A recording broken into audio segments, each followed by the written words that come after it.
कहते हैं लालच की कोई हद नहीं होती, जिसे जितना पूरा करो उतना बढ़ता जाता है। लेकिन कई बार यही लालच इंसान को इस कदर अंधा और वैशी बना देता है कि वो बिना सोचे समझे जुर्म पर जुर्म करता चला जाता है। कुछ ऐसी ही कहानी है गुजरात के इस सीरियल किलर की, जिसने 12 लोगों की जिंदगी छीन ली। उसके कत्ल करने का तरीका इतना खौफनाक था कि सुनकर शायद आपका भी कलेजा कांप जाए। जितनी डरावनी उसकी कहानी है, उतनी ही सनसनीखेज उसके पकड़े जाने की दास्तां है। तारीख थी 23 अगस्त 2021 और जगह गुजरात में अहमदाबाद के असलाली इलाके में पड़ने वाला कमोड गांव। पुलिस को यहाँ सड़क किनारे एक आदमी की लाश मिली। शुरुआत में तो ऐसा लग रहा था कि इस आदमी का मोटरसाइकिल से एक्सीडेंट हुआ हो, लेकिन शरीर पर चोट का एक भी निशान नहीं था। मोटरसाइकिल की हालत भी ऐसी नहीं थी कि जिसे देख के लगे सच में कोई एक्सीडेंट हुआ है। पुलिस ने मामले में अज्ञात वाहन चालक के खिलाफ FIR दर्ज कर ली। तफ्तीश हुई तो पता चला इस आदमी का नाम विवेक गोहिल है, जो टैक्सी चलाता था। इसके बाद आई पोस्टमार्टम रिपोर्ट, जिसने मामले को और भी पेचीदा बना दिया। पोस्टमार्टम रिपोर्ट में पता चलता है कि विवेक की मौत जहर देने की वजह से हुई है। अब सवाल ये था कि कातिल कौन है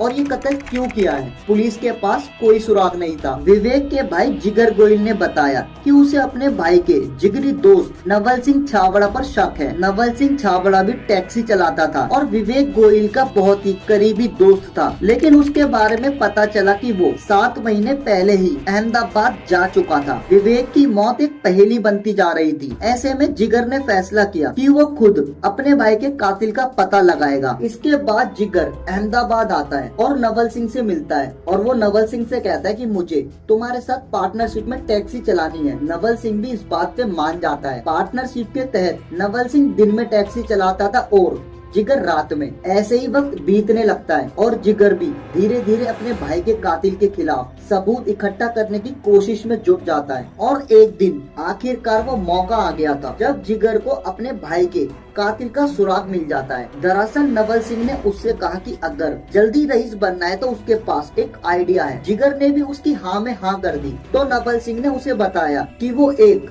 बहुत बड़े बिजनेसमैन को जानता है। अगर जिगर उस बिजनेसमैन को मारने में उसका साथ देता है तो उससे मिलने वाली रकम का 25% हिस्सा वो जिगर को दे देगा। नवल सिंह खुद को एक तांत्रिक बताता था। उसने शायद के एक बिजनेसमैन अभिजीत सिंह राजपूत को तांत्रिक क्रियाओं के जरिए उसके पैसे 4 गुना करने का लालच दिया था। नवल सिंह की प्लानिंग अभिजीत को उसके परिवार के साथ खत्म करने के बाद उसकी सारी रकम हड़पने का था। जिगर ने नवल सिंह के इस प्लान के लिए हाँ तो बोल दिया था, लेकिन उसके दिमाग में कुछ और ही चल रहा था। जिगर ने चुपके से नवल सिंह की सारी बातों को अपने मोबाइल में रिकॉर्ड कर लिया और पुलिस को सारी बात बता दी। 1 दिसंबर को नवल सिंह जब अभिजीत सिंह को तांत्रिक क्रिया के लिए एक सुनसान जगह पर लेके पहुंचा, वहां ठीक वक्त पर पुलिस भी पहुंच जाती है और नवल सिंह को गिरफ्तार कर लेती है। लेकिन कहानी सिर्फ इतनी ही नहीं थी। जिगर को केवल अपने भाई का कातिल ही नहीं मिला, बल्कि 12 लोगों की जान लेने वाला एक सीरियल किलर भी मिल गया। नवल सिंह ने जिगर के भाई विवेक की भी जान ली थी और बाद में उसकी मौत को एक हादसे की शक्ल दे दी। वो लोगों को लालच देकर अपने जाल में फंसाता था और बाद में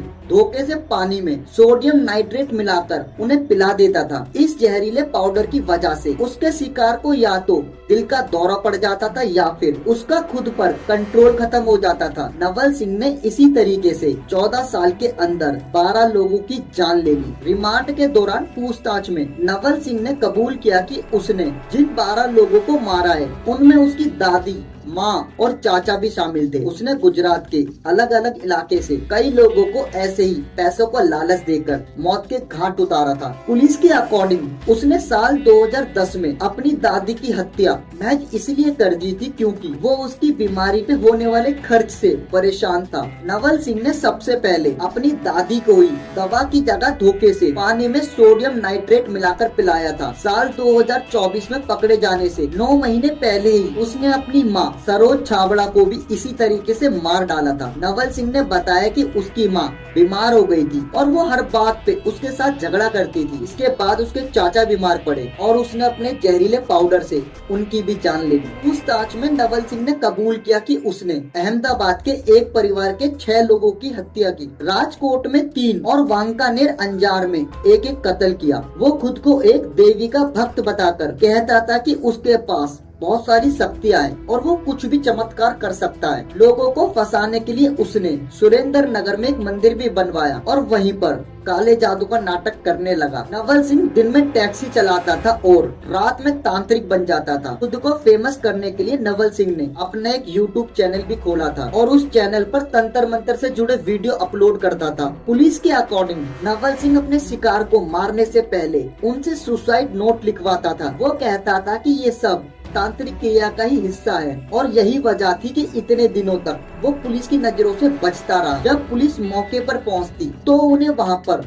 मरने वाले का नोट लिखा मिलता और मामले को खुदकुशी मानकर उस केस को क्लोज कर दिया जाता था। नवल सिंह को गिरफ्तार करने के बाद पुलिस उसके गुनाहों की तफ्तीश कर रही थी कि कुछ दिन पहले ही कस्टडी के दौरान ही नवल सिंह की मौत हो जाती है। पुलिस के अकॉर्डिंग उसके सीने में दर्द हुआ था, जिसके बाद उसने दम तोड़ दिया। तो गाइस वीडियो को एंड करते हैं। लास्ट में मैं बस इतना ही कहना चाहूंगा, इतने भी अंधभक्त मत बनो कि वो अंधभक्ति तुम्हारी मौत का कारण बन जाए। वीडियो आपको कैसी लगी कमेंट में बता देना। वीडियो अगर अच्छी लगी तो इसे लाइक कर देना। चैनल पे सभी नए हो इसे सब्सक्राइब भी कर लो। बाकी मिलते ऐसे ही नए इंटरेस्टिंग केस के साथ, तब तक के लिए बाय बाय।